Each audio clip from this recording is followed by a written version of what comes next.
The jungle was breathing. Heavy with mist and the sweet, rotting scent of palm fronds, it pressed in on every side, swallowing even the faint moonlight. Corporal Hiroshi Tanaka crouched in a shallow scrape of earth, his knees drawn up to his chest, rifle balanced across them. Sweat slid down his spine, though the night was cool. Somewhere far behind him, frogs croaked and a single insect droned in the humid dark. Around him, the men of his forward observation post waited in silence, listening to the unseen ocean. For days they had watched the Americans gather on the far side of the island. The landing had come at dawn, black shapes of ships against a white sky, but since then the enemy had moved inland with unnerving speed. Tanaka's orders were simple: remain hidden, report movements, and hold until relieved. But no message had come back from the rear for 2 nights.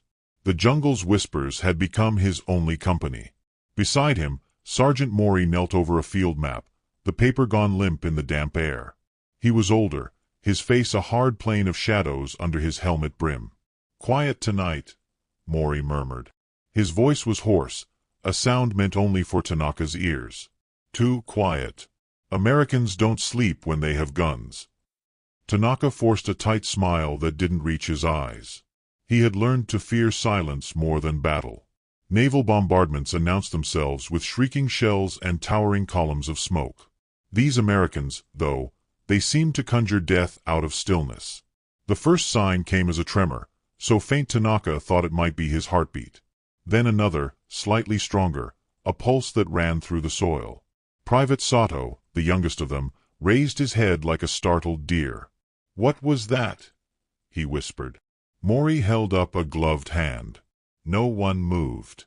Somewhere beyond the black wall of trees, metal clanked softly, then stopped. The night seemed to hold its breath. A flash split the horizon, brief as lightning. A single thunderous crack rolled over them a moment later, deep and resonant. Then another, and another, so fast they blurred into one long roar. Tanaka's teeth rattled. The ground kicked beneath him. He had heard artillery before. This was different. There was no pause between shots, no long breath while crews reloaded. The blasts came in a perfectly timed rhythm, faster than seemed possible for such heavy guns. Light leapt above the tree line in orange arcs. Shells screamed overhead with a tearing sound that prickled his scalp. The first impacts landed hundreds of meters away, muffled thuds that tore palms into splinters and sent geysers of dirt skyward. Then the pattern walked closer. "Move. Deeper," Mori barked, shoving Sato toward a thicker root tangle. But there was nowhere to run. The jungle was thin, the foxhole shallow. Tanaka pressed himself flat, hands over his helmet, breath ragged. The air filled with the metallic tang of explosive fumes and the acrid bite of burning vegetation. Shell after shell slammed down, 3 at a time, so fast the explosions overlapped into a single, rolling thunder. It was like being caught under a giant's heartbeat. Tree trunks snapped. The ground swelled and shuddered. Through the chaos, Tanaka glimpsed the enemy's craft, not the massive naval guns he feared, but smaller field pieces dug into hidden clearings. Short barrels, squat silhouettes flashing white-hot with every shot. He could hardly believe what his eyes told him. These were not battleship cannons. These were mobile guns, firing with the speed of machine guns. "Impossible," Mori hissed, more to himself than anyone else. Another salvo landed close enough to spray them with clods of steaming mud. Sato sobbed once, choking it back immediately, ashamed. Tanaka felt something shift inside him, not panic yet, but the cold edge of realizing they were outmatched by something they didn't understand. Minutes, or seconds, passed. The barrage lifted as abruptly as it had begun. In its wake came an eerie hush, broken only by the hiss of burning leaves and the groans of wounded earth. Tanaka dared to raise his head. A swath of jungle had vanished, replaced by a cratered scar still smoking under the moon. "Report this," Mori said, his voice shaking for the first time. "Tell command the Americans. Their guns fire faster than ours can breathe." Tanaka fumbled for his field radio, hands slick with sweat and mud. He wanted to speak, to warn someone, but words felt hollow.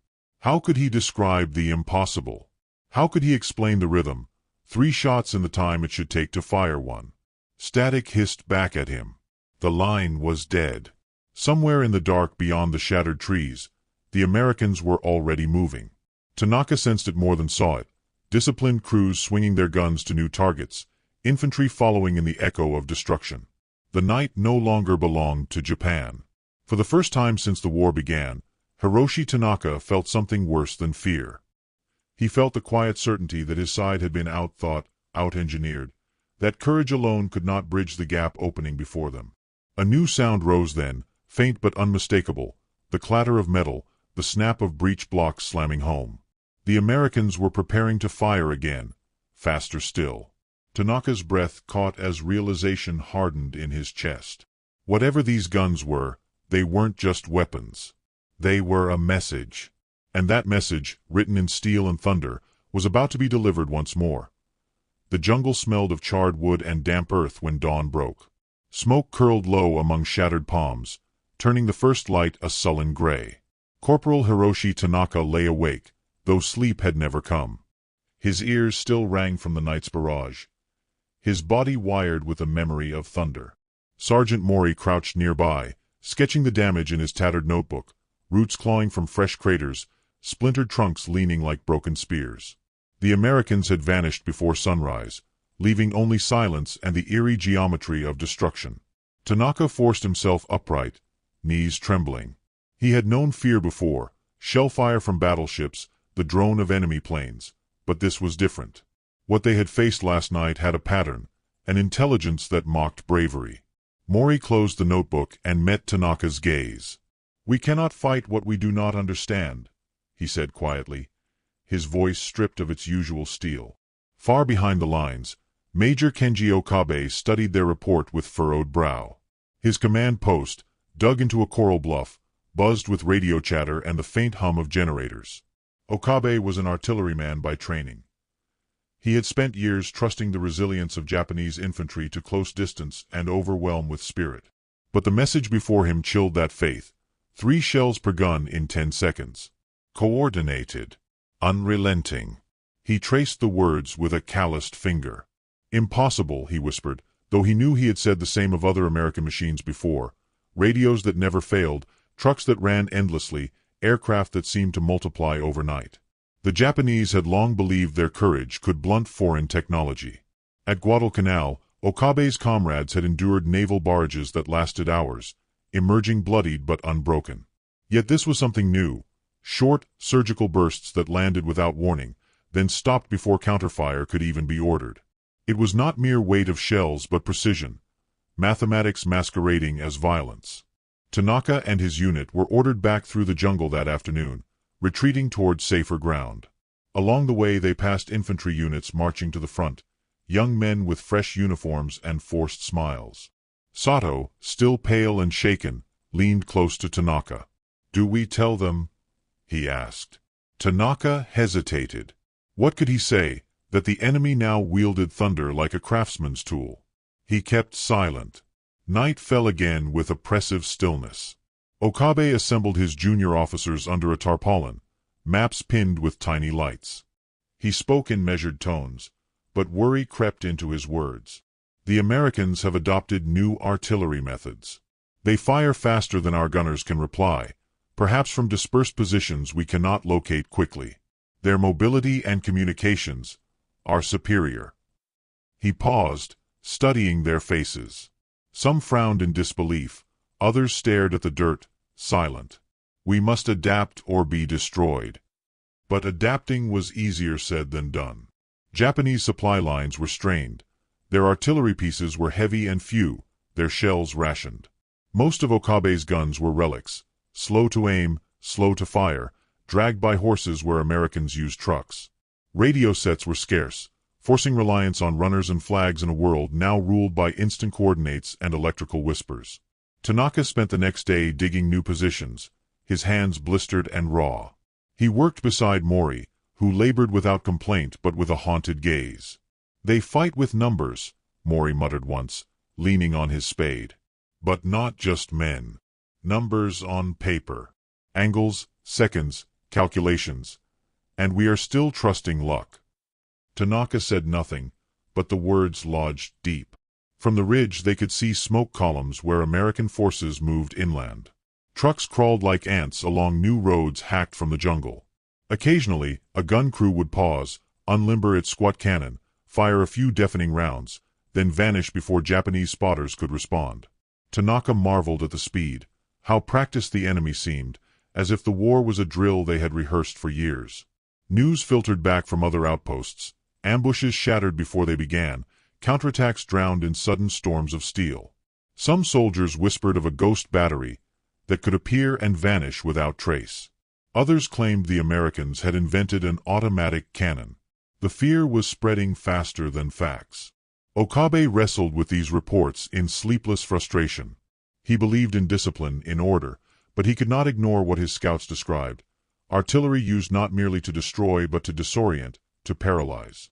He imagined American fire direction centers somewhere offshore or hidden inland, men with slide rules and radios bending time and distance into weapons. He pictured his own gunners fumbling with range tables by lantern light, too slow to match a foe that moved like lightning. On the third night, Tanaka was sent forward again with Mori to observe a clearing where American trucks had been seen. They crept through vines and silence until they reached a rise overlooking a raw, muddy track. The moon hung low, pale and swollen. Nothing moved. Then, from the shadows, a shape emerged, a gun no larger than a farm cart, its barrel squat and black. 6 men surrounded it, silent, practiced. One checked a watch. Another whispered into a handset. In seconds the weapon pivoted, braced, and roared. A single round tore into the night sky. Before its echo faded, another shell was loaded and fired, then another, faster, faster, until the pattern was as relentless as the first night's terror. Tanaka could not breathe. The crew worked as one body, each motion rehearsed until it seemed instinct. The gun barked and spat fire, and the men hardly paused. This was no improvisation. This was choreography. Mori grabbed his arm, eyes wide with something close to awe. "They've turned war into a drill," the sergeant whispered. Tanaka stared at the gunners, a knot of dread forming. Here was the answer to their questions. Not ghosts, not magic, just ruthless precision and an industrial rhythm Japan could not match. Yet knowing offered no comfort. It only deepened the sense of approaching inevitability. Far away, another battery joined in, their flashes synchronizing across the horizon. Tanaka felt the hair rise on his arms as he realized the scope. Dozens, maybe hundreds, all timed to strike together. And as the jungle trembled again beneath calculated thunder, he understood this was only the beginning. The Americans had found a way to make fear itself mechanical, and they were just beginning to unleash it. The next morning broke with a strange quiet, broken only by the rasp of cicadas and the distant thud of axes where American engineers cleared more jungle. Corporal Hiroshi Tanaka and Sergeant Mori crouched in a thicket, eyes fixed on the clearing below.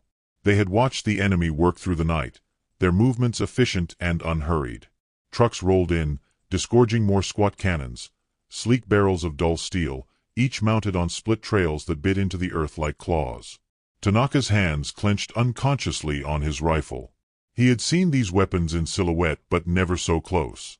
They were not enormous siege guns. They seemed almost modest, but there was a poise to them, a quiet menace. Each bore the crisp stenciling of white letters, M2A1, a number he would not forget. The crews moved with ritual precision. 7 men per gun, each role defined and practiced. One fed the projectile, a stubby, olive-drab shell the size of a small child, into waiting hands. Another rammed it home with a single decisive thrust. Powder bags were adjusted, charges chosen, breech slammed shut. The gunner sighted with calm certainty while the section chief spoke softly into a field telephone. Every step flowed to the next without pause, a mechanical dance of flesh and steel. Mori leaned close, voice a low growl. "They've drilled for this. Every motion exact. They waste nothing." It was true. Tanaka felt he was witnessing something beyond brute force, a philosophy of war rooted not in valor but in calculation. These Americans had built a system where human instinct was pared away, replaced by timing and mathematics. He could almost hear the rhythm: load, ram, fire, repeat, faster than fear could rise. Across the ridge, Major Kenji Okabe adjusted his field glasses, studying the same scene from a hidden vantage. He had brought 2 of his best gunners to observe, men hardened by China and Guadalcanal. They watched silently, jaws tight. Okabe whispered, half to himself, "So light, yet so deadly." The 105mm M2A1, he knew now, weighed barely 2 tons, light enough for trucks to haul across mud roads. Its shells, though smaller than the great naval guns, still tore men and bunkers apart, and these crews could fire 6 to 8 each minute. But the hardware was only half the terror. Okabe's aide pointed to a tented structure behind the guns, where officers bent over charts and instruments. A web of telephone wires snaked outward from it. "Fire Direction Center," the aide murmured. Okabe nodded grimly. He had heard rumors but never seen one in action. Their unseen minds transformed observation into instant action. Range tables, angles, propellant charges, calculated in seconds, relayed by wire to every gun. No guessing. No waiting. Tanaka flinched as a forward observer's voice crackled faintly over a captured American radio nearby. The message was crisp, clinical, coordinates, elevation, fuse settings. Within moments, the battery below responded. Breeches slammed, powder hissed, and the first volley thundered out. Shells arced high, invisible until the distant jungle erupted in coordinated blasts. Tanaka didn't need to see the impact. He felt it in the soles of his feet. This was time on target, a doctrine unknown to Japanese gunners, where scattered batteries fired so that their rounds arrived at the same heartbeat. There was no warning whistle, no gradual build. 1 second silence. The next, annihilation. Mori's eyes were wide, not with fear now but with dawning comprehension. "They've turned minutes into seconds," he said. "They've turned chance into certainty." Okabe's gunners muttered darkly. They knew how long it took to calculate a new range table by hand, how easily confusion spread when runners carried corrections. Here, the Americans had erased that chaos. Wires and radios bound each gun to a central brain. Drilled crews turned math into muscle memory. The result was speed, terrifying, inhuman speed. Tanaka felt the weight of this knowledge press on his chest. All his life he had been told that courage could bridge gaps in technology, that spirit could overcome machines. Watching the M2A1's work, he felt that belief cracking. This wasn't just better equipment, it was an entire way of fighting, organized, relentless, unromantic. It stripped war of its old honor and replaced it with cold certainty. The barrage ended abruptly, smoke curling from gun barrels. Crews swabbed, checked, and reloaded in silence. Then, as if choreographed, they pivoted the trails and shifted aim without hesitation. Somewhere beyond the ridge another set of coordinates had arrived, and the cycle began anew. Mori whispered, "They fight like an engine." Okabe lowered his glasses, face set in grim understanding. He knew what this meant. Every ambush, every bonsai charge, every attempt to regroup could be answered before it began. The Americans had mechanized fear itself. Tanaka looked once more at the quiet clearing. The guns were nothing extraordinary to the eye, just steel and wheels, but he felt as if he were staring at the future. His throat was dry, his stomach hollow. He turned to Mori, searching for words, but the sergeant only shook his head. Some truths needed no voice. A distant bugle sounded from the Japanese lines, faint and defiant. Tanaka listened, aching to believe it mattered. But below, the Americans were already adjusting their sights again, their system humming to life for another perfect storm. For the first time, Tanaka understood the shape of what was coming. Not just defeat, but a new kind of war. One where bravery was measured against calculus, and where the math was merciless. Smoke still clung to the ridges when the Americans pushed deeper inland, their guns following like silent predators. Corporal Hiroshi Tanaka marched among a column of weary infantry, boots sinking in mud that smelled of salt and burnt powder.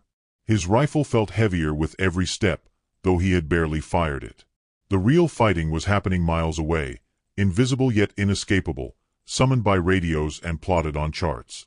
Around him the men trudged in silence, eyes dull, as if the jungle itself had sapped the last reserves of faith.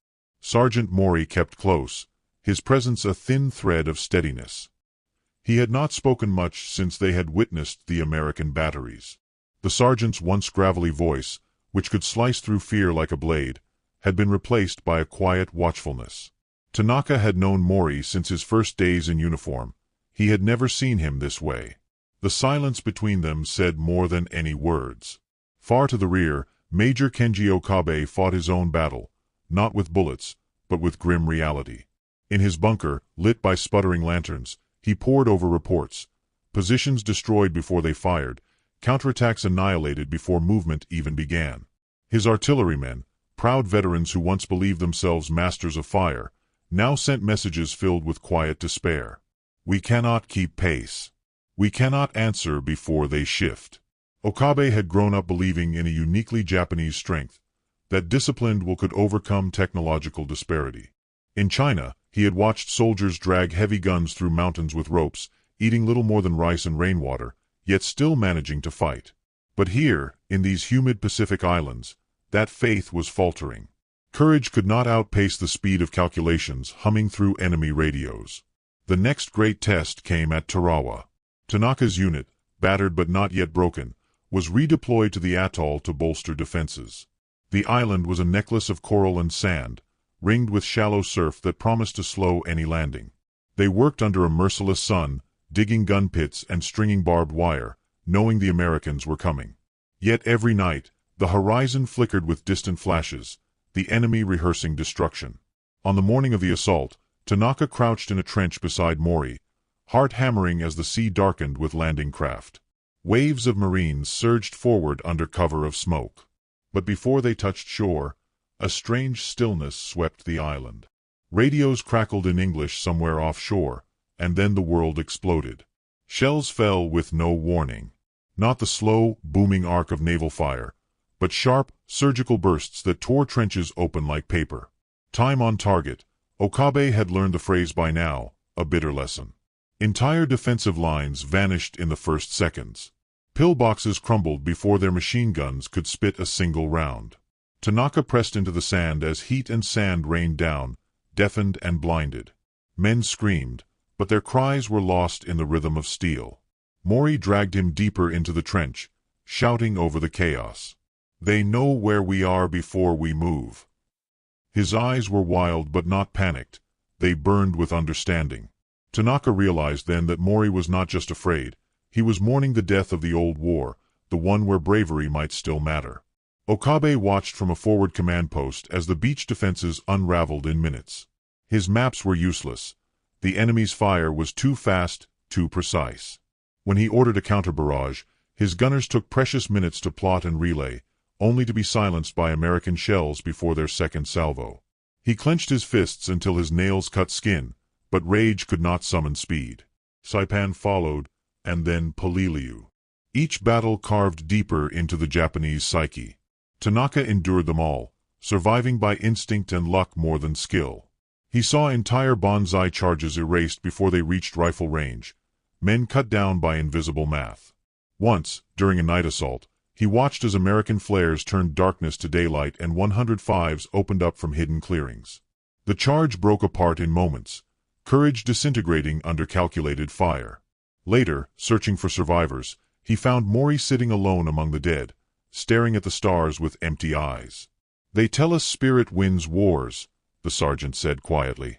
"But spirit cannot outrun a shell already in the air." Tanaka could not answer. He had no words left. By Okinawa, the pattern was undeniable. American artillery ruled the battlefield. M2A1 howitzers fired from every ridge and clearing, moved by trucks as easily as infantry. Behind them, 155mm guns added deeper thunder, but it was the 105s that haunted Japanese soldiers. Their speed, their precision, their merciless timing. Okabe's men dug caves and bunkers, but the Americans learned to plot angles that turned even rock into death traps. Okabe tried new tactics. Decoy positions, rapid redeployments, even human wave assaults meant to break the enemy's system with sheer unpredictability. None worked. The fire direction centers adapted faster, feeding new data to every gun in seconds. Okabe would send runners with revised coordinates, only to lose them to shell fire before they arrived. Radios jammed or failed. Supplies dwindled. The Americans seemed inexhaustible. Tanaka watched the unraveling with quiet numbness. He fought because there was nothing else to do, because retreat was impossible, because he could not betray the dead. Yet each day chipped away at the core of his belief. He still feared death, but more than that, he feared the meaninglessness of resistance against an enemy who fought like an equation. One evening, after another failed counterattack, Mori sat beside him outside a collapsed bunker. The air smelled of burned flesh and wet stone. "I used to think war was about will," Mori said softly. "That if we stood long enough, we could break theirs. But look at them." He gestured toward the distant flashes where American guns lit the horizon. "Their will is in their machines. In their numbers. They've built a way to fight that doesn't tire, doesn't hesitate. We can only endure until we're gone." Tanaka turned away, but the truth was already inside him. He thought of the first night he'd felt the earth shake, when the sky seemed to fall. He had believed then that the Americans possessed some terrifying secret weapon. Now he understood the secret was discipline, organization, and a belief that wars could be solved like problems on a blackboard. Okabe faced his final test when the American assault pressed close to his last stronghold. His officers urged one more charge, a desperate attempt to break the siege. He looked at their faces, young, gaunt, still burning with inherited faith, and felt an ache of betrayal. They deserved more than to die feeding an illusion. Yet orders from above were clear: attack. That night the remnants of Okabe's force surged forward, shouting with all the fury they could summon. Tanaka and Mori ran among them, blades fixed, hearts pounding. For a moment it felt almost noble, a return to the old warrior's path. Then the flares burst overhead, white and cruel. The jungle lit up like day. American spotters had been waiting. Coordinates flew down phone lines faster than men could breathe. The 105s began their work, each volley timed to meet the charge before it crossed open ground. Explosions ripped through the formation, tearing men apart mid-shout. The wave faltered, broke, dissolved. Tanaka stumbled through smoke and fire, ears ringing, vision smeared with blood. Beside him Mori fell to his knees, clutching his chest where shrapnel bloomed crimson. Tanaka dropped beside him, shaking, desperate. Mori's breath rattled. "Not courage enough," the sergeant whispered, half a sob, half a laugh. "Not fast enough." His eyes sought the stars once more, then dimmed. Tanaka wanted to scream, but no sound came. Around him, the attack had become a slaughter. American guns continued their steady rhythm, not triumphant, just inevitable. When the barrage finally ceased, Tanaka found himself alone among smoking craters. He crawled to a ridge and looked out. The American lines glowed with methodical light. Trucks moved in columns, guns already repositioning, engineers laying new roads for tomorrow's push. It was not chaos, it was a machine advancing, piece by piece, without malice and without mercy. He thought of Okabe somewhere behind him, perhaps still alive, perhaps already consumed by this tide. He thought of the Empire's call for sacrifice and of the quiet, unyielding math that had answered it. And he felt, for the first time, not fear but a strange, hollow awe. Because here, on this shattered island, Tanaka finally understood the truth that had stalked him since that first night. The war had changed. It no longer belonged to the brave or the desperate.